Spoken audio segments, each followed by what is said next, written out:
벌써 25년이 지났습니다만 IMF가 터졌을 때에 세계는 넓고 할 일은 많다라는 슬로건을 가지고 승승장구했던 대우라고 하는 기업이 있었습니다. 이 대우라는 기업이 최종 부도 처리가 되어지고 무너졌을 때에 한국에 엄청난 충격을 안겨줬습니다. 도저히 망할 수 없을 것 같았던 세 손가락 안에 드는 대기업이 처참하게 무너질 거라고는 누구도 상상을 못했기 때문이죠. 물론 이것을 정치적으로 해석하는 사람도 있고 그 기업의 총수였던 사람 역시 내가 대통령에게 밑보였기 때문에 이런 일을 당했다라고 하소연을 했지만, 그러나 누구도 부인할 수 없었던 것은 그 기업 경영이 문어발식으로 너무나 지나치게 확장돼 나갔기 때문에 기업 전체의 부실을 가져왔다라고 하는 것은 핑계할 수 없는 분명한 사실이었다라고 하는 것이죠. 그래서 그때부터 IMF의 지원을 받고 조언을 받아서 그때 우리 기업이 뼈아픈 구조조정을 실시했죠. 그 구조조정의 핵심이 무엇이냐? 선택과 집중의 문제였습니다. 그 회사에서 똘똘한 놈만 남겨놓고 나머지는 다 처리해라. 그래서 그 똘똘한 놈만 확실하게 키워내라. 그래서 그 많은 계열사 가운데 확실하게 키울 수 있는 핵심 산업만 잡아서 그것에 선택하고 그것에 집중하라라고 하는 조언을 받고 우리가 그렇게 했습니다. 그래서 삼성은 반도체, 전자에 집중하고 현대는 자동차에 집중하고 해서 전 세계에 유례가 없는 성공적 케이스로 남았습니다. 그래서 대한민국은 반도체가 위태위태하면 자동차가 먹여 살리고 자동차가 위태위태하면 전자와 반도체가 먹여 살리는, 그래서 몇몇 똘똘한 기업이 대한민국 기업을 이끌어 가는 것이죠. 이게 어디 기업뿐이겠습니까? 우리 인생도 마찬가지죠. 인생의 성공, 실패는 집중력의 싸움에서 결정이 난다고 해도 과언이 아닙니다. 선택과 집중이라는 것을 무엇이라고 우리가 표현할 수 있는가? 그러니까 우선순위의 문제입니다. 우리가 무엇에 우선순위를 정하고 거기에 우리 마음을 쏟을 것인가? 그것이 선택과 집중이라고 하는 거죠. 내가 가진 에너지는 한정적이고 제한적인데 이 제한적인 에너지를 내가 어디에 집중하고 어디에 쏟아 부을까? 그러면 이 제한적인 이 힘을 한 곳에 쏟아 부을 때 그 시너지 효과는 굉장히 크다라고 하는 겁니다. 한 곳에 쏟아 부을 때 비로소 힘을 발휘할 수 있다고 하는 거죠. 일본에 분필을 생산하는 이화학공업이라고 하는 회사가 있습니다. 그 회사에 오야마 야스히로라고 하는 사장이 있는데 이 사람이 그 특이한 것은 회사원이 뭐 분필회사니까 대기업은 아니잖아요. 74명이 그 회사의 종업원이라고 합니다. 74명. 큰 회사는 아니죠. 근데 이 사람이 왜 유명해졌냐면 그 74명 종업원 가운데 55명이 지적 장애인으로 채워져 있습니다. 지적 장애인이 거의 한 70% 이상이 차지하는 것이죠. 왜 그런 일을 행했는가? 물론 우리나라 같은 경우는 장애인 고용법 같은 것이 있어서 어느 정도 규모의 회사는 장애인들을 의무적으로 고용을 해야 합니다. 그렇지 않으면 불법이에요. 그 장애인을 고용하면 뭐 나라에서 세제 혜택도 있고 뭐 어느 정도 지원도 아마 있을 겁니다. 근데 이 야스히로 회장 당시는 누가 시킨 거 아닙니다. 회사에 특별한 지원이 있는 것도 아니에요. 근데 본인이 그렇게 한 거예요. 그 왜 그렇게 했는가?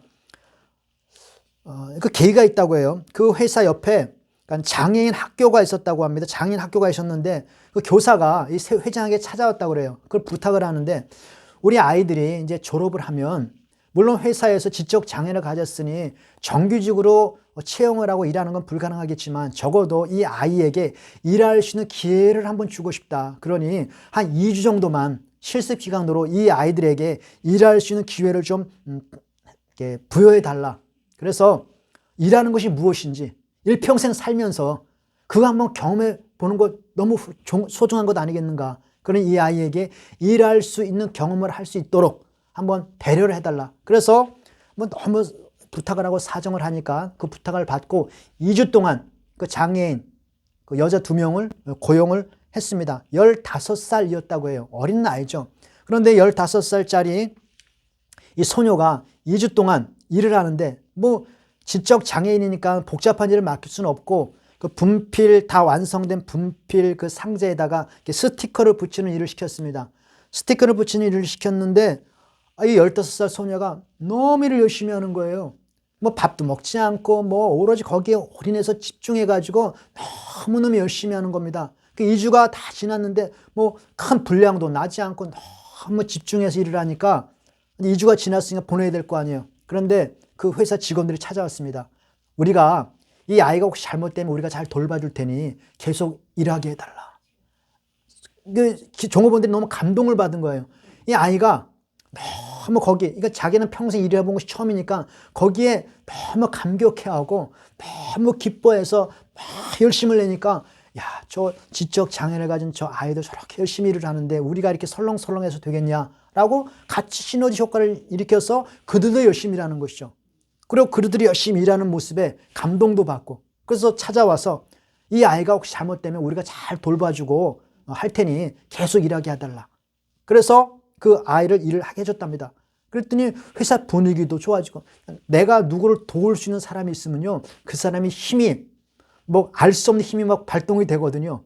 그러니까 서로 협력도 하고 회사 분위기가 굉장히 좋아졌습니다. 그래서 전격적으로 그 장애인들을 많이 고용했다고 그래요. 그러니까 회사원들의 70% 이상인 장애인이면 매출이 좀 떨어져야 정상 아니겠습니까? 그런데 회사가 무리 없이 잘 돌아간다라고 하는 거예요. 지적 장애를 가져도 그가 한 곳에 집중하면 정상에 못지않게 결과를 낼 수 있다라는 것을 그 야스르 회장이 발견한 것이죠. 우리 정상인들도 우리의 힘을 한 곳에 집중하면 엄청난 힘을 발휘할 수가 있다라고 하는 겁니다. 장애를 가진 사람도 한 곳에 집중하면 정상에 못지 않는 힘을 발휘하는데 우리 정상적인 사람들이 우리의 가진 에너지를 한 곳에 집중한다면 그 힘은 얼마나 더 클 것인가. 고슴도치 개념이라는 말이 있다고 합니다. 여우는 자잘한 것을 많이 알고 잔재주가 많이 있다고 해요. 그런데 이 고슴도치는 한 가지 재주밖에 없다고 합니다. 그 재주가 뭐냐? 몸을 동그랗게 마는 거예요. 그 재주 한 가지밖에 없다고 그래요. 그런데 10가지 재주를 가진 그 여우가 한 가지 재주밖에 없는 몸을 동그랗게 마는 여우 하나를 건들지 못한답니다. 그러니까 고슴도치는 딴 것에 집중할 필요가 없이 한 곳, 몸을 동그랗게 하면 그 한 곳에만 집중해도 그것에 엄청난 힘을 발휘했다라고 하는 것이죠. 자잘한 기술 몇 가지보다 한 가지 기술을 확실히 마스터해도 엄청난 힘을 발휘한다. 2007년도에 우리나라 지금 스타벅스가 뭐 곳곳에 있지 않습니까? 스타벅스가 우리나라 전 세계에서 스타벅스가 가장 많은 나라 순위 가운데 우리나라가 2등이라고 합니다. 엄청나게 많은 거죠. 스타벅스가 2007년도에 엄청난 경영난에 빠졌다고 합니다. 그러니까 스타벅스의 모토가 뭐냐면 우리는 커피를 파는 회사가 아니라 문화를 파는 회사다. 그래서 스타벅스가 들어가는 곳에 하나의 새로운 문화를 창조한다라고 하는 모토를 가지고 스타벅스를 운영한다고 합니다. 그래서 전 세계 많은 나라에 침투해서 문화를 형성하는 건 좋았는데 커피 파는 회사잖아요. 커피가 맛이 없으니까 매출이 계속 떨어지는 겁니다. 그래서 그때의 새로운 회장이 어떻게 결단을 했냐면 우리가 문화를 파는 회사이기 이전에 우리는 커피 회사다. 그러므로 커피 맛이 좋아야 한다. 우리가 다시 이 커피 맛을 회복하는 것에 우리의 모든 역량을 발휘해야 한다라는 그 회사의 방침을 세우고 커피 맛을 새롭게 하는 것에 집중했다고 합니다. 그래가지고 그 커피 뭐 어떤 원료를 쓸 것이며 어떤 열을 가할 것이며 어떻게 해야 커피가 맛있는가라는 것에 그 모든 자원을 집중해서 커피 맛이 좋아졌다고 그래요. 저는 뭐 스타벅스 커피를 먹지 않으니까 맛이 어떤지 모르겠습니다. 근데 뭐 커피 매니아들은 그거 안 하보지요. 커피 맛이 좋아졌답니다. 그래서 3년 만에 매출이 11조까지 올라가는 엄청난 성장을 다시 했다라고 하는 것이죠. 커피 회사는 커피에 집중해야 합니다.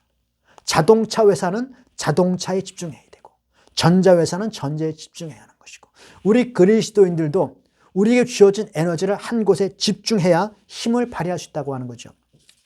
워렌 버핏이 93세입니다. 인터뷰를 하는데 대학생이 물었습니다. 당신은 투자의 규제인데 지금 이 어려운 시기에 어디에 투자를 해야 우리가 성공을 거둘 수 있습니까? 워렌 버핏이 이렇게 말했습니다. 내가 대답을 해줄 수 있지만, 투자 전문가로서 대답을 해줄 수 있지만 당신 젊은이니까 젊은이에게 말한다. 어디에 투자하기 전에 당신에게 투자하라.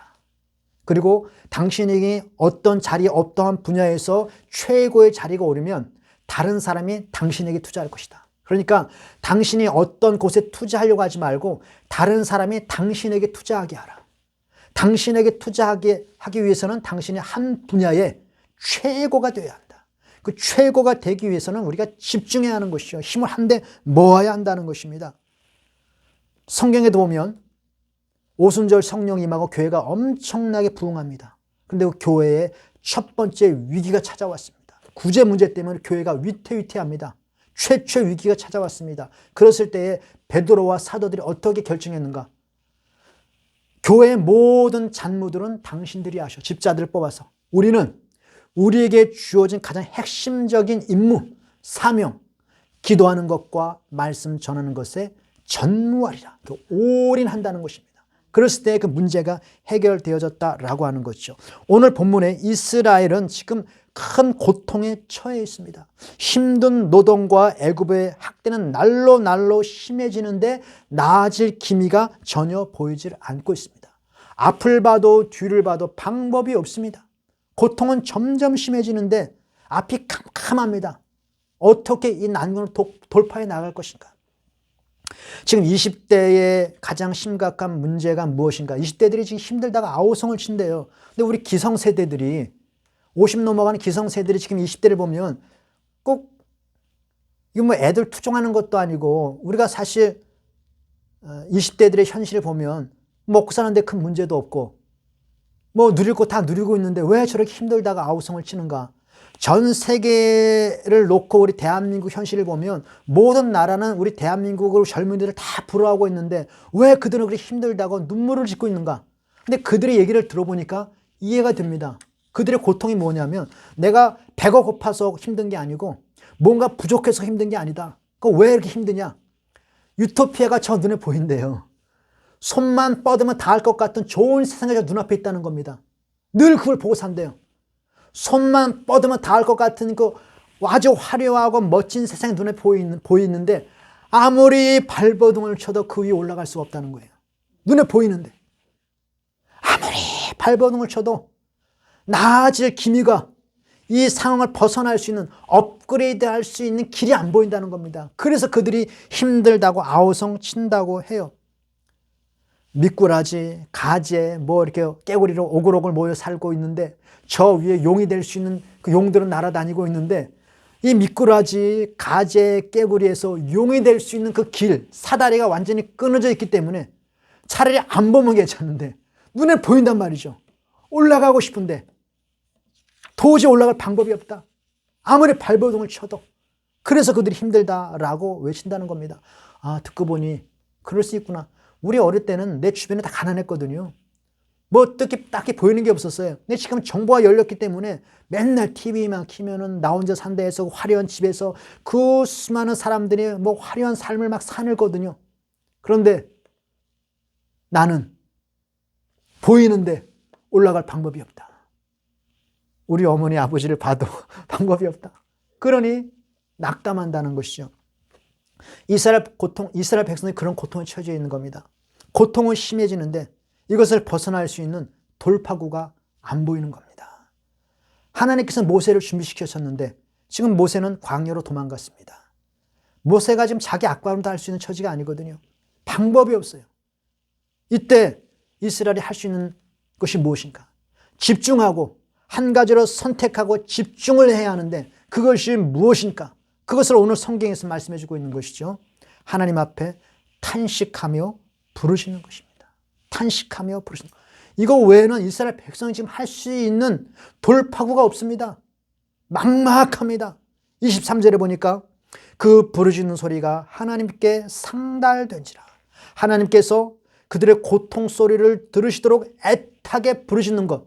이것에 집중해야 한다는 것이죠. 이것은 이스라엘 백성이 위기에 처할 때마다 선지자들이 외쳤던 것입니다. 너는 이제라도 금식하며 울며 하나님 앞에 부르짖을지어다. 너희들이 지금 이 난관을 돌파할 수 있는 유일한 길이 무엇이냐? 너희들이 올인하고 집중해야 할 방법이 무엇이냐? 금식하며 울며 하나님 앞에 탄식하며 부르짖을지어다. 인내로우시고 자비로우시고 영원하신 하나님께서 그 뜻을 돌이키사 우리에게 인애를 베푸실 줄 누가 알겠느냐? 하나님 앞에 부르짖어라. 어떻게 부르짖느냐? 오늘 본문 말씀 보니까 하나님께서 그 언약을 기억하셨다라고 기록되어 있거든요. 하나님께서 그 언약을 기억하시도록 우리는 날마다 올인하는 것입니다. 무엇에? 부르짖는 것에. 이 하나님 언약을 기억하신다라고 하는 것은 하나님께서 잊어버렸던 언약을 다시금 이렇게 기억한 이 의미가 아니라 하나님께서 약속하셨던 그 언약을 계속 상기시키도록 하는 겁니다. 계속 상기시키도록 하나님께서. 그러기 위해서 우리가 계속 하나님 앞에 부르짖고 호소한다라고 하는 거죠. 이사야 62장에 이런 말씀이 있습니다. 예루살렘이여 내가 너의 성벽 위에 파수꾼을 세우고 그들로 종일 종야 잠잠치 않게 하였느니라. 너희 여호와로 기억하시게 하는 자들아, 너희는 쉬지 말며 또 여호와께서 예루살렘을 세워 세상에서 찬송을 받게 하시기까지 그로 쉬지 못하게 하라. 하나님으로 쉬지 못하게 하라. 우리의 선택과 집중은 하나님으로부터 그 언약을 계속 상기하시도록 쉬지 못하게 하는 것입니다. 그것은 부르짖고 간구하게 하는 것이죠. 예수님께서도 누가복음 18장에 보니까 하나님께서 밤낮 부르짖는 택하신 자들의 원한을 풀어주지 않겠느냐. 밤낮 부르짖는 자, 원한 맺힌 마음으로 부르짖는 것입니다.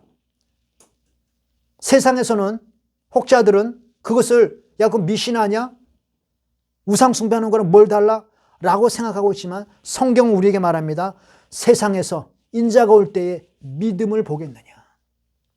하나님 앞에 한 맺힌 절규의 기도가 우리 주님께서 보고 싶어하는 믿음의 모습이라고 우리에게 말씀해주고 있는 것이죠.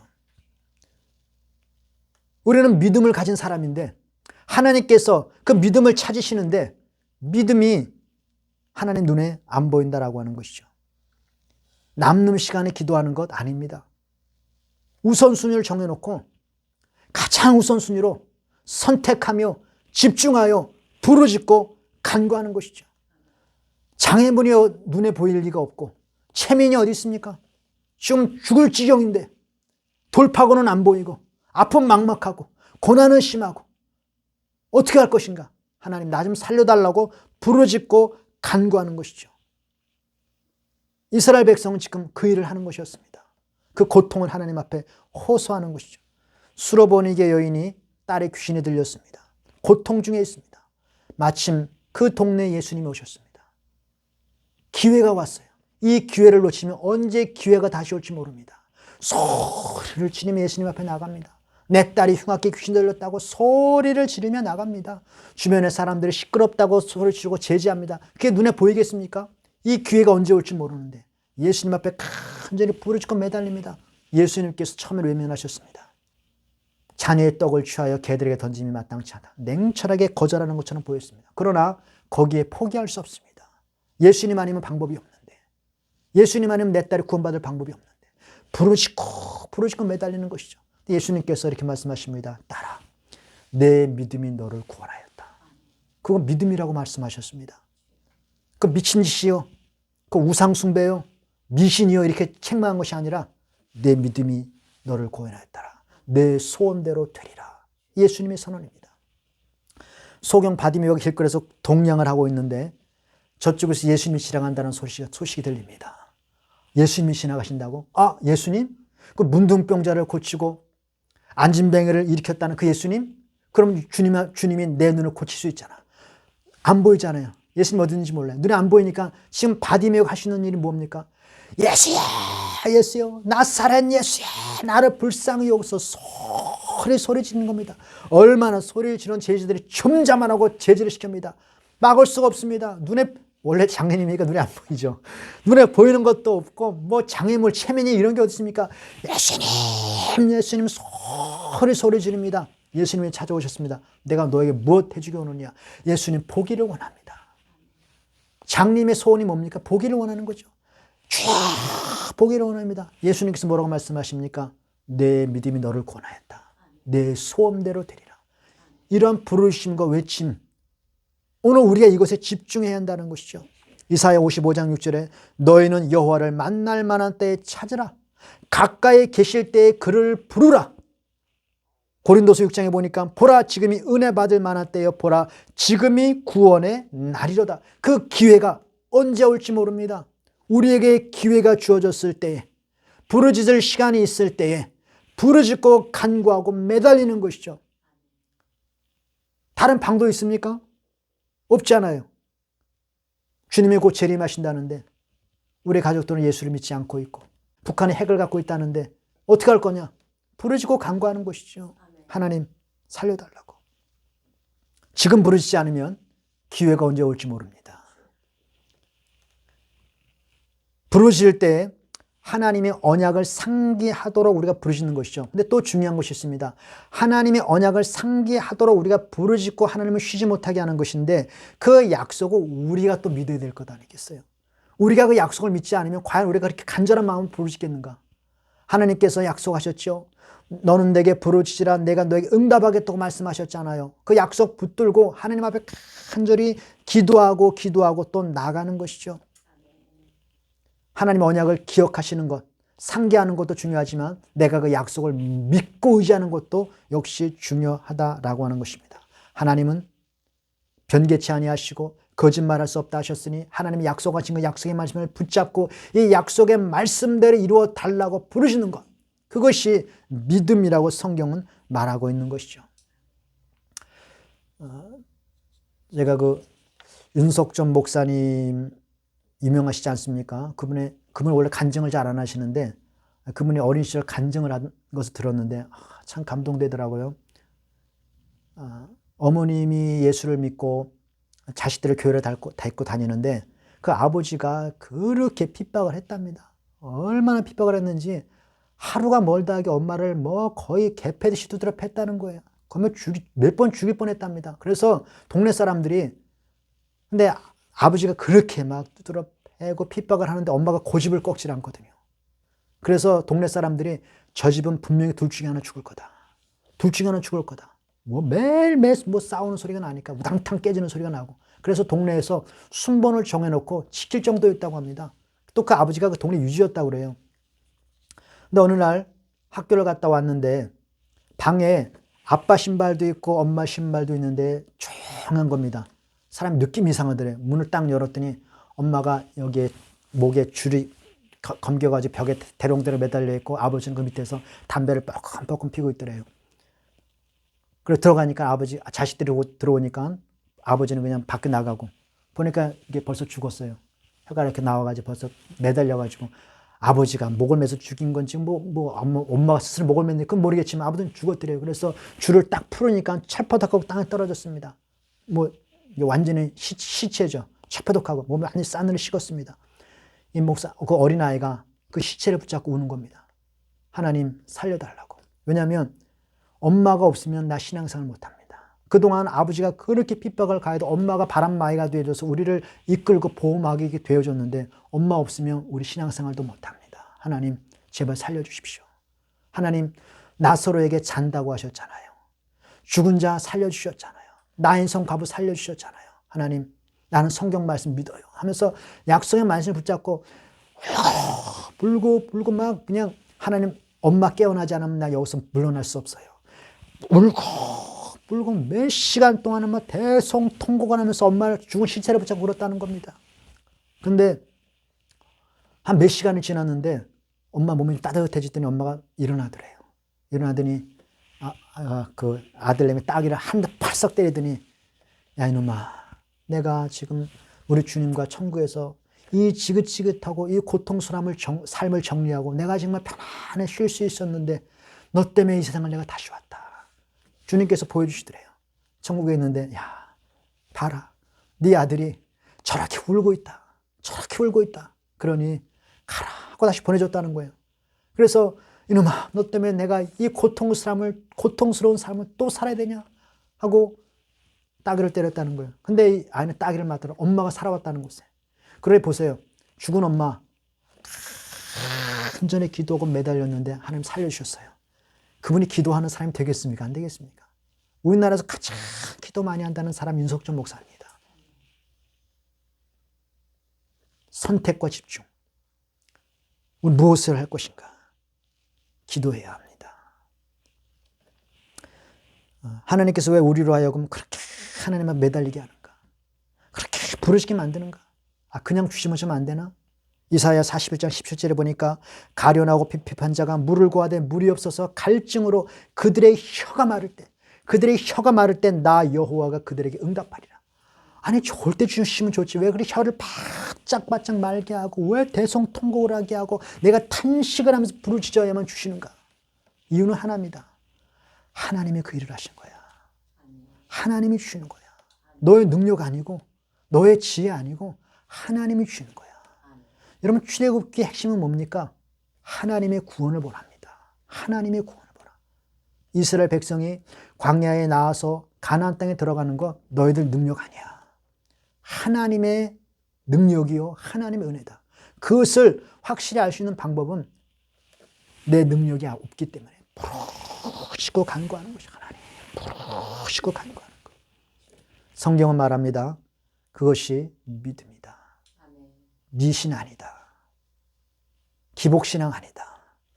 믿음이다. 세상에서 인자가 올 때에 너희에게 믿음을 보겠느냐. 이스라엘 백성이 마지막 순간 하나님께서는 그들에게 극심한 고통을 보내주셨고 부르짖게 만드셨습니다. 오늘 하나님께서 우리에게 부르짖는 자리로 이끄십니다. 그 부르짖음을 통하여 하나님이 그 언약을 기억하시고 오늘 말씀해 보니까 하나님이 그들을 돌보셨더라. 책임졌다는 것이죠. 하나님이 책임져 주는 그 은혜를 경험하게 되기를 바랍니다.